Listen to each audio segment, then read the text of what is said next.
Hello বন্ধু, আজকে আমি চলে এসেছি পিসিদের বাড়ি। আর পিসিদের বাড়ি এসেছি 4-5 বছর পরে।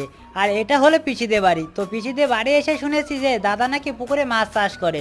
তো বেশি দেরি না করে পুকুরের দিকে যাওয়ার জন্য রওনা হলাম। তো চলো পুকুরের দিকে যাওয়া যাক। পুকুরে এসে দেখি নেটের কোনা কিন্তু খুলে গিয়েছিল, দাদা সঙ্গে সঙ্গে গিয়ে কিন্তু বেঁধে দিয়েছে। আর এখানে কিন্তু চারাপোনা চাষ করা হচ্ছে। তো চলো কয়টা পুকুর রয়েছে সেটা তোমাদেরকে ঘুরে একটু দেখানো যাক। আর দাদা বলছে এই পুকুরটা নাকি 2 মাস হয়েছে চারাপোনা চাষ করা হয়েছে। তো চলো অন্য পুকুরে যাওয়া যাক। এই পুকুরটা কিন্তু নতুন নিয়েছে, যেহেতু ঘাসে ভরা সেই জন্য কিন্তু ঘাস মোড়া দিয়েছে। আর এই পুকুরটার উপরে কিন্তু দড়ি দিয়ে বেঁধে দিয়েছে, তার কারণ হলো পাখিতে এসে যাতে মাছ না খেয়ে যায়। আর এই কোনায় দেখো মাছের ঝাঁক কি সুন্দর ভেসে ভেসে আসছে। আগের থেকেই বলেছি দাদা কিন্তু চারাপোনা চাষ করে। তো চলো দাদা যে পুকুরে বড় মাছ চাষ করে সেই পুকুরটা তোমাদেরকে একটু দেখানো যাক। আর এই পুকুরটা কিন্তু বড় মাছ রয়েছে, দাদা যে কটা পুকুর নিয়েছে তার মধ্যে কিন্তু এটাই বড়। তো আজকে ভিডিওটি এই পর্যন্ত, ওকে বাই।